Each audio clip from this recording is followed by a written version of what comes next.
Never thought I'd come here again. Is this the place? Yeah. This is where I first met Golf and the others. And Carmina. Back then, Golf wasn't a spirit beast yet. He had a physical body. He wasn't always like that?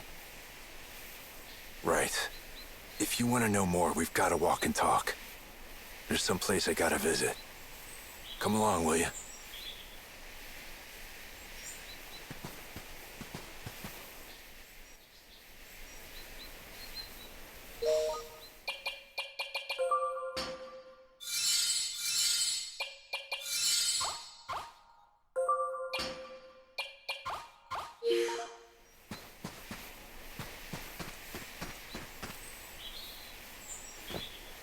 We won't be able to go any farther if the mist stays this thick. You've got to know the trick to navigate this island. The trick? Yeah. I'll show you over at that orb.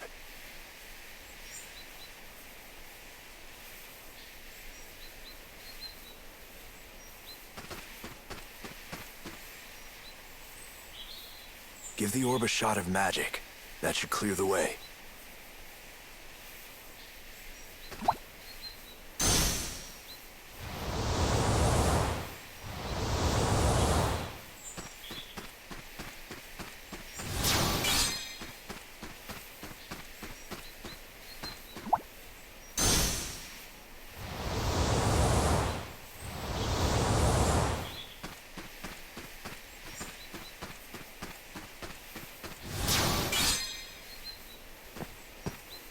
Hey, can I ask you something? If you've gotta. Are Golf and the other beasts native to this island? No, they're not. Carmina brought them when she fled here from somewhere else.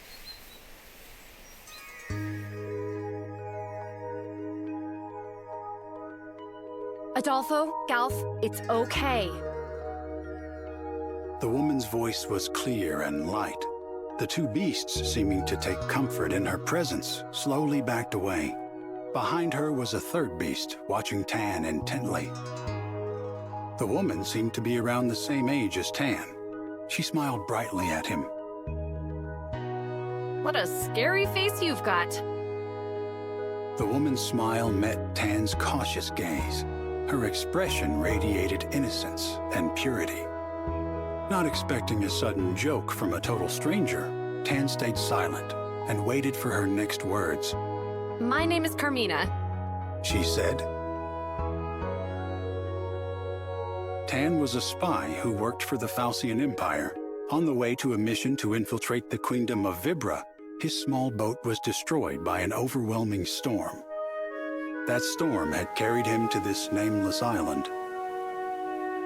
Neither Vibra nor Fantasian knew of the island, but Tan would forever remember it as the place where he met Carmina. Tan and Carmina, Episode 1.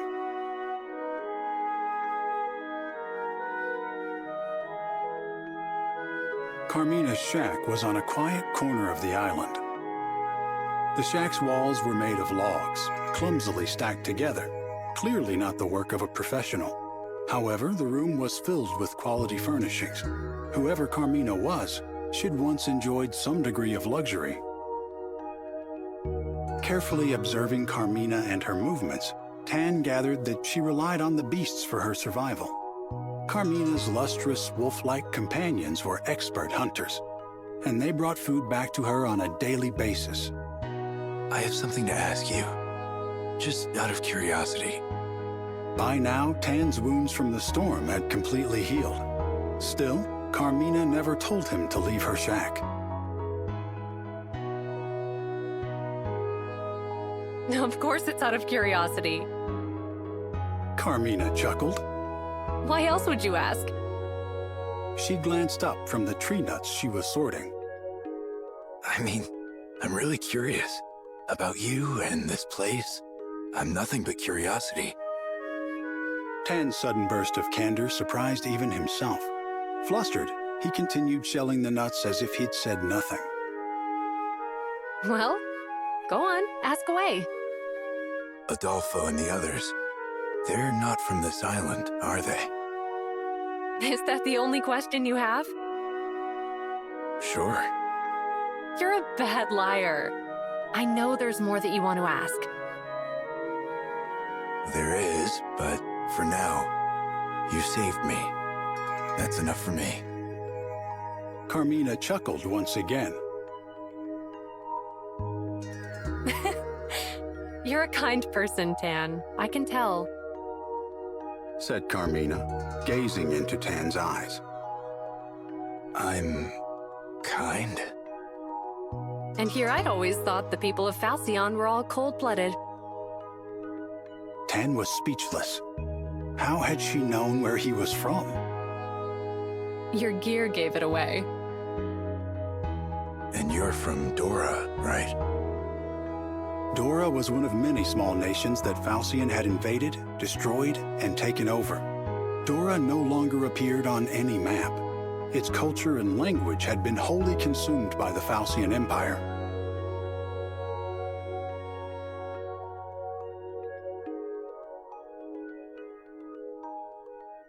Dora was small, but it had been rich in underground natural resources which were loaded with magical power.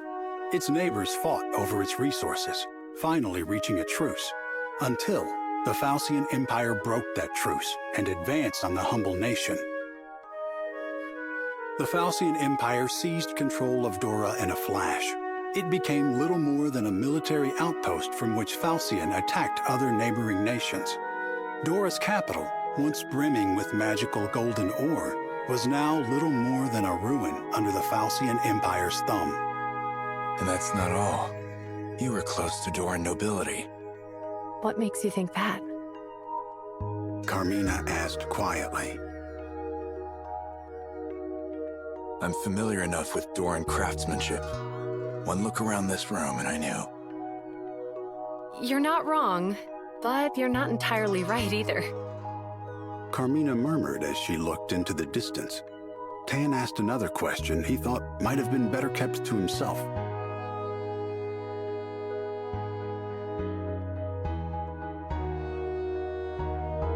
You're the chief's daughter, aren't you? Carmina nodded. Tan felt a strange sensation, like blood draining from his fingertips. He saw again what he had witnessed that day, the day Dora fell, hanging in the air behind Carmina like a backdrop. I'm sorry. What are you apologizing for? It's not like you had any hate for Dora, did you? Carmina stood up and opened the window of the shack. The subtle scent of the sea and the whispers of the forest surrounded the two of them in an instant. The three beasts gathered around Carmina's feet, a low rumbling in their throats.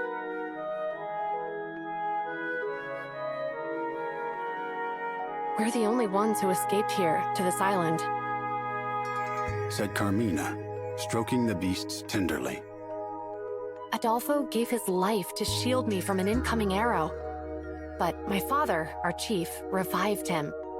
In his final moments, he used Doran magic to turn Adolfo into a spirit beast. But I'll never know whether that's a choice Adolfo would have made for himself. Carmina looked up from the beasts to face Tan. She had a perplexingly peaceful expression. Her kind eyes didn't betray the slightest shred of resentment. You're the kind one here, not me. Tan said. Am I really? I abandoned my own people. Instead of fighting for my country, I chose to survive. How there could be any kindness in that, I don't know.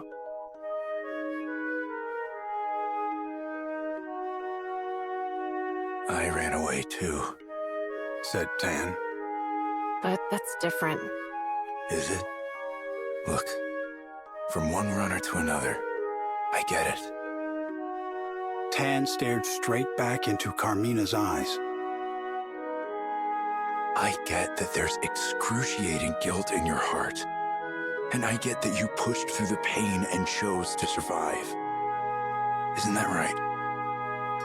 Carmina nodded sheepishly. Yes, you may be right.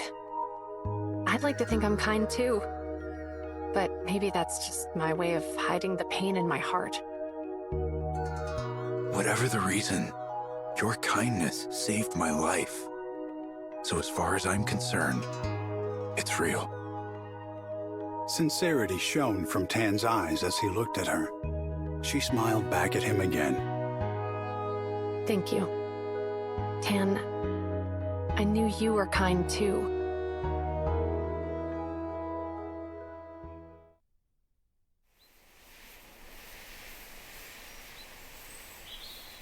They all ended up here? Yeah, and they lived here in peace. Until I came along. Time to move.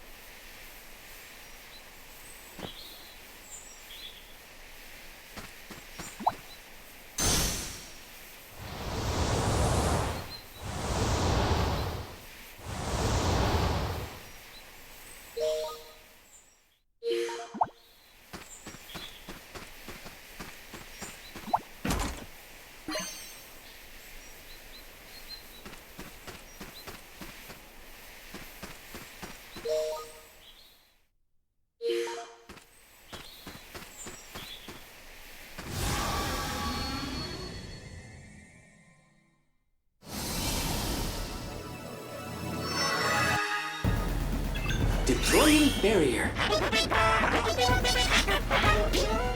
Oh dear.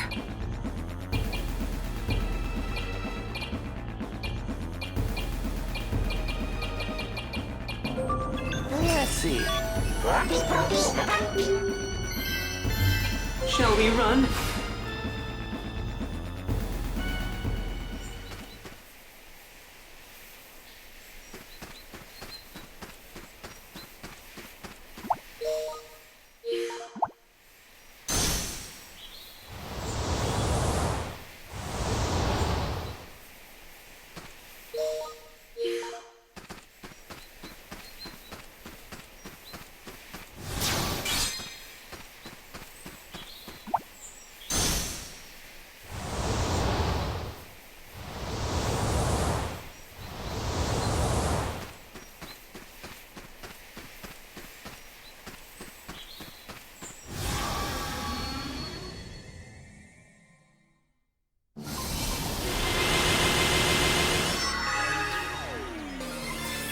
Activating defenses. Here I come. You're toast. No need to worry.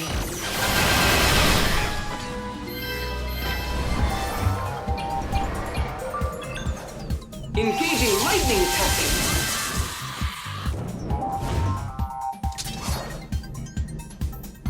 You're toast.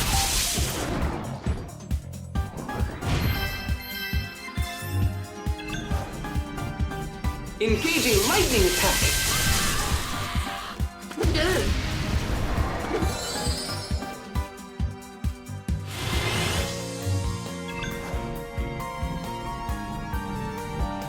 Here's my target.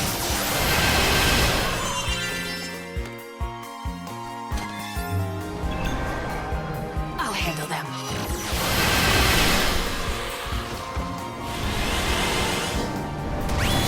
Eat this.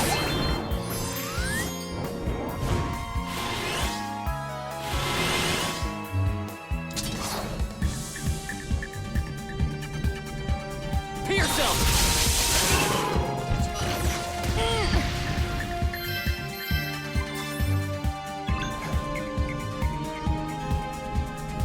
Beam.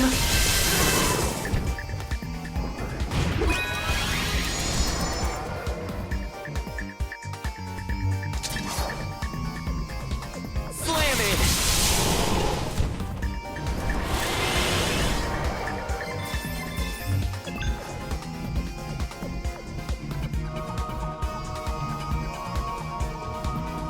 No need to worry.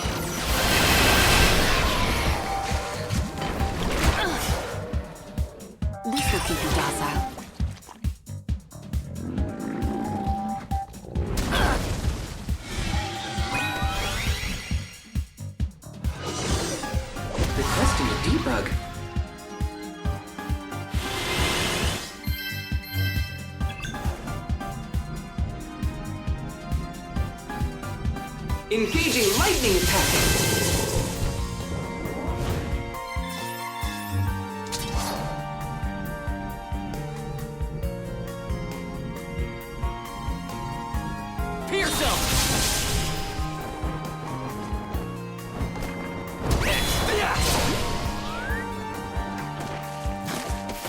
Requesting a debug. Activating defense system.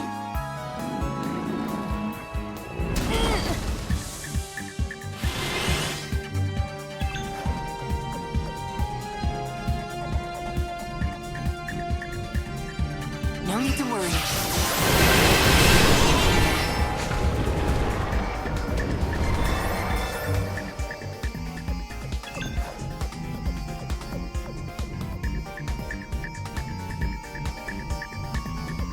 Here's my target.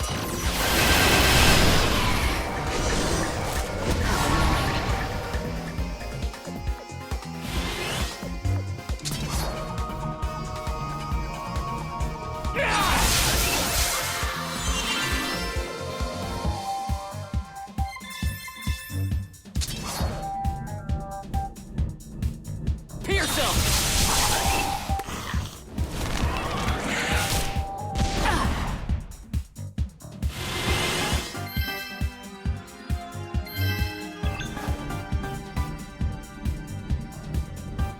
Electrical discharge. Missed me!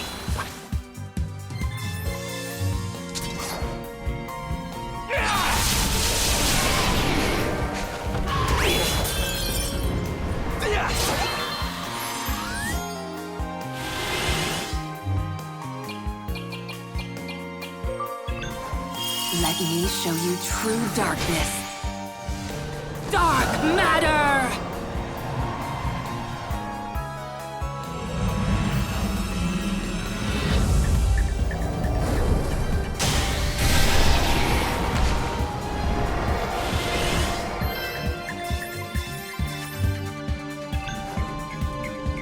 Electrical discharge.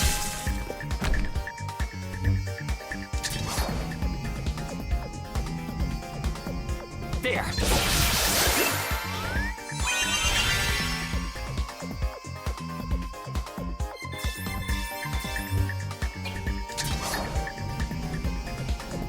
Slam it! Yeah!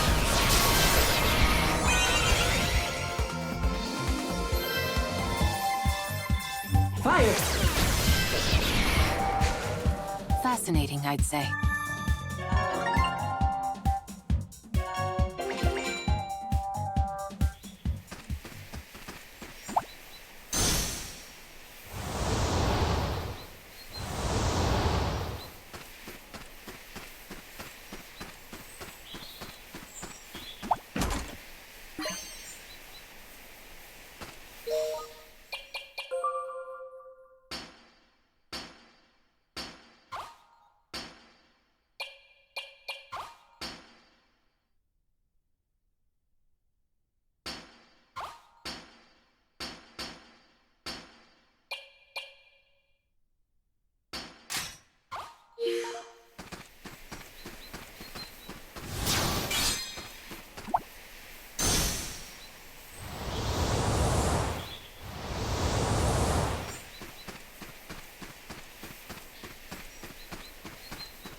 Watch your step, Leo.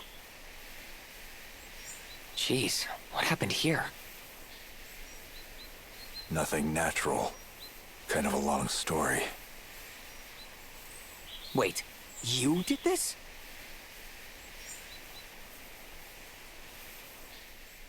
Tan and Carmina, Episode 2.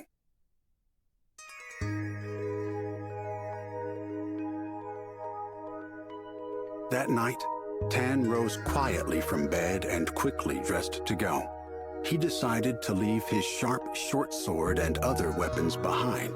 Maybe Carmina could use them to protect herself, or at least for cooking, he thought. A few coins jingled softly in his inner pockets, but they were of no use to anyone on the island. Tan pushed open the door of the shack as silently as he could. Suddenly, a shadow brushed against him, and he felt a gentle nibble on his leg. Adolfo? Adolfo, the spirit beast wrapped in mysterious light, was desperately clinging to Tan's right leg. The beast's fangs did not hurt him. There was something comforting in the bite, like a cat's as it carries a kitten off to bed. Tan pulled Adolfo off of his leg and hurried out the door, but the beast persisted. Adolfo followed him into the night without raising a cry. Adolfo, go back home. Tan told the spirit beast, but Adolfo kept following him, as if pretending not to understand. I don't belong on your island. I destroyed Carmina's home. Tan continued muttering to himself, knowing the spirit beast couldn't try to offer him false comfort with words. Tan and Adolfo eventually reached the center of the island. By night, the ocean was calm and peaceful, as if the storm that brought him there had never happened. Then Tan heard voices break the stillness and hid himself in the shadows.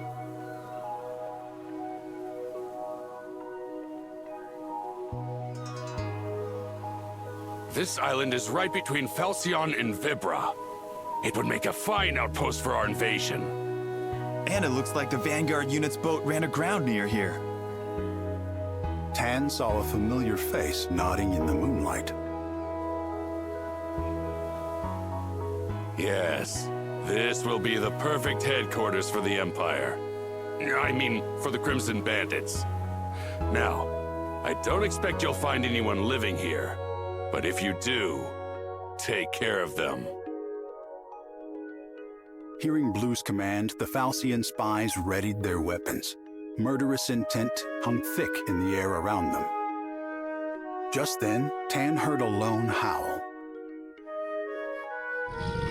Adolfo sprung out from behind Tan to attack. His claws flashed as he gave a fearsome roar to intimidate the infiltrators. The spies were shocked by the sudden assault. Adolfo swiftly extinguished their torches. Despite all their rigorous training, the invaders' eyes were no match for the spirit beasts in the darkness. Adolfo knocked out one of the spies, allowing Tan to step in and scoop up his weapon. Blue immediately caught sight of him and called out. There's someone here! Take him down! Adolfo growled fiercely. Tan steeled his resolve.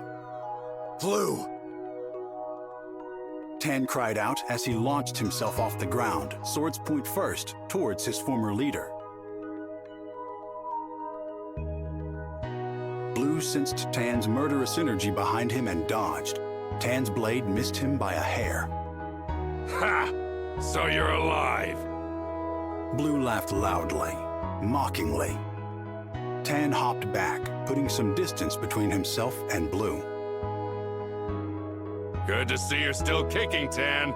This island would make a perfect base. Don't you agree? Ignoring Blue's taunts, Tan lunged once again. Get off of this island, Blue! Tan felt Blue's knife pressing towards him hard as they clashed. Just as they were close enough to graze each other with their blades, Blue shoved him away with ease. Then he raised a fist and struck Tan on the temple. As Tan staggered back from the blow, Adolfo leapt at Blue. I see you've made some new friends. Blue grabbed Adolfo by the head as the beast's fangs sank into him. He yanked Adolfo away, completely unfazed by the bite. I knew it. You've gone traitor. And now you've gone soft. I mean, Babysitting puppies, Tan? As Tan fell to his knees, he felt a strange current of magical energy surround him.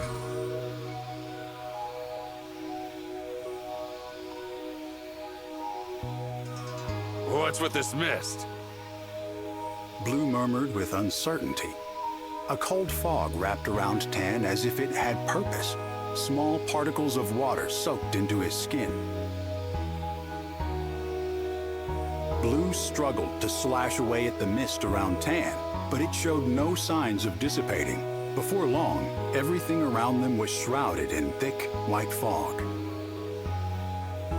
Blue fired spell after spell through the fog.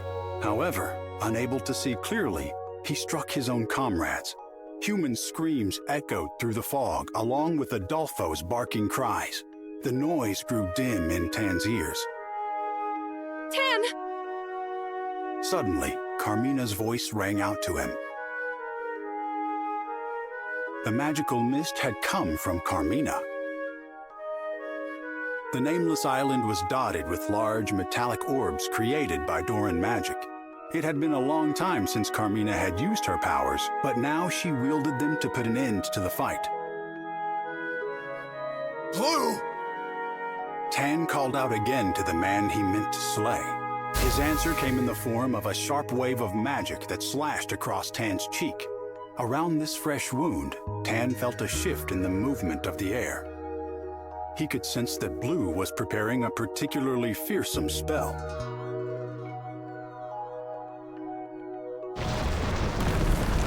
Blue bent down, pressing his palm against the soil below him. He channeled all of his power into the land itself. Tan felt the particles of mist jump from his skin. A moment later, the earth shook violently as a great rift opened in the ground. The fissure grew, destroying everything in its path. The ground under Tan's feet collapsed.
Activating defense system.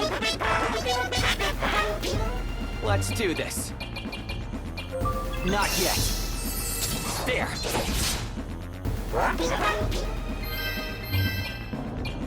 Let's go back.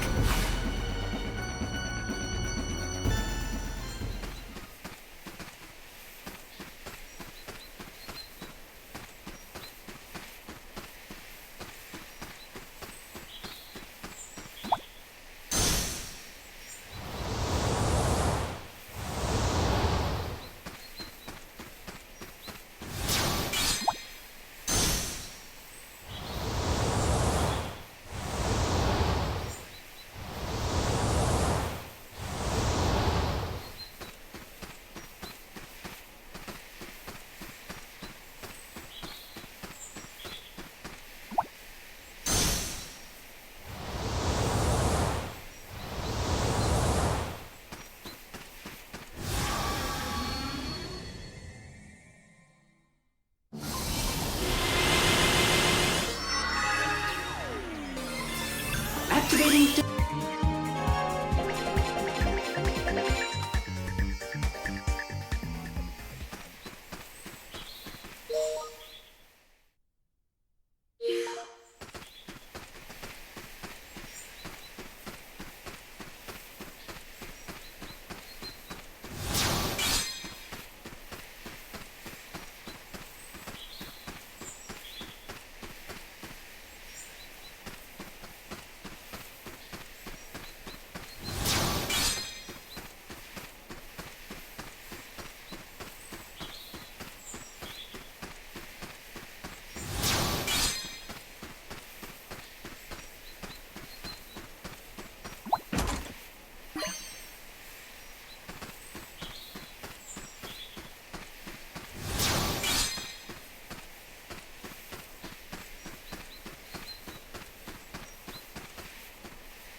Something wrong?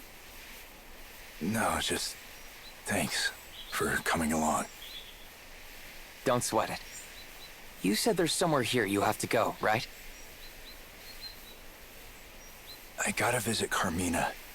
Her grave's right up ahead. Listen, not to talk your ear off, but... Tan and Carmina, Episode 3. Tan! When Tan came to, somebody was holding him tight. He felt them touch the wound on his cheek and check for his pulse. It was Carmina. Tan was too exhausted to even open his eyes, but he had no doubt that it was her. Golf, She said, we have to carry him back.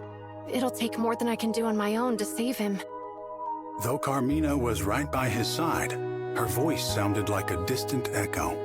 He felt as though he was being dragged into darkness. Carmina was desperately calling out to beckon him back. Rudy, please find Adolfo. It should take more than that to harm a spirit beast. I hope.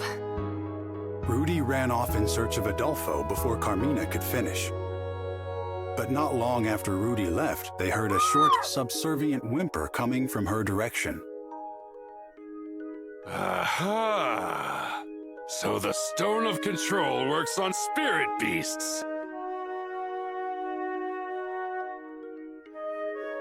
The triumphant voice belonged to Blue. He still stood, framed by the rising sun. Adolfo cowered behind him.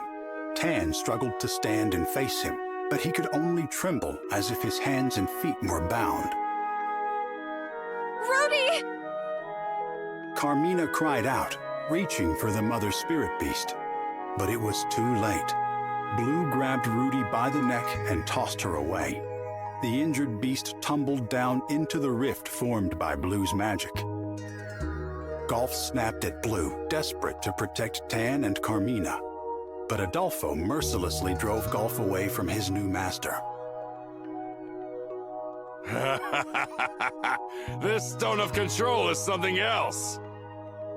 Blue laughed as he approached Carmina. Now I see why we crushed Dora to get it. Carmina tightened her grip on Tan, trying to keep him from recklessly charging at Blue. Carmina, run! Tan rasped, but instead she stood to shield him from Blue. I will not run. I refuse to lose anyone else. I won't live on if it means to bear even one more loss. Carmina's entire body began to glow with blue light. Mist gathered around her, soon spreading out to engulf Adolfo and Blue. Adolfo, I'm sorry. But now it's my turn to protect someone. Let me do one thing, one act of kindness that I can be proud of. Carmina converted all of her life force into light. With one final burst of Doran magic, she drove out the invaders. Then the mist faded into thin air.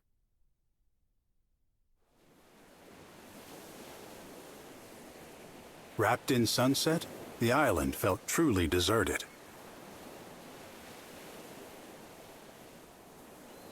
Tan woke sluggishly and took Carmina's body in his arms. He called her name again and again, but it was to no avail. Carmina would never smile for him again. Tan got unsteadily to his feet, still racked with pain. At the very least, he wanted to give Carmina a proper burial. Then he saw something slip past his leg. This something glowed with a blue light and moved like a prowling wolf. It circled its way around him again, then let out a mournful howl. Golf? Golf, is that you? As Tan reached towards the blue light, it grew eyes, then ears, then tails. He gently rubbed Golf's head. The warmth that he had once felt under Golf's fur was now gone. But Golf, now transformed into a spirit beast, gave a short growl at Tan's touch.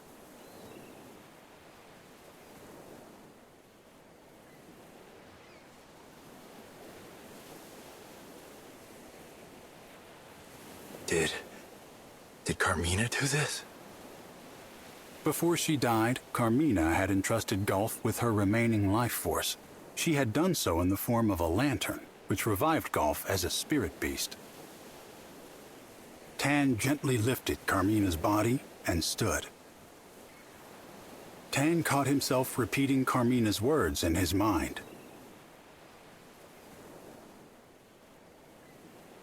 I'd like to think I'm kind too. But maybe that's just my way of hiding the pain in my heart.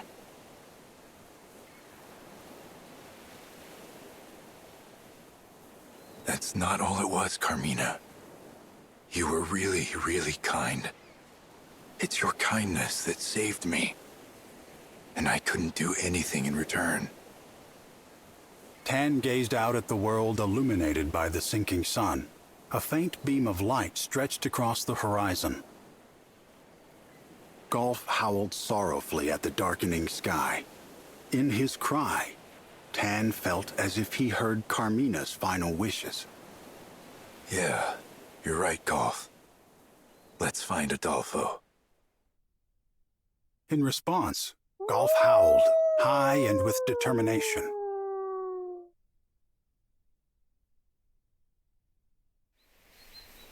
I couldn't have saved Adolfo if it wasn't for you. I can't imagine how I'll ever repay you for that. Then don't. Like I said, don't sweat it. Now, let's go show Carmina that Adolfo is safe and sound.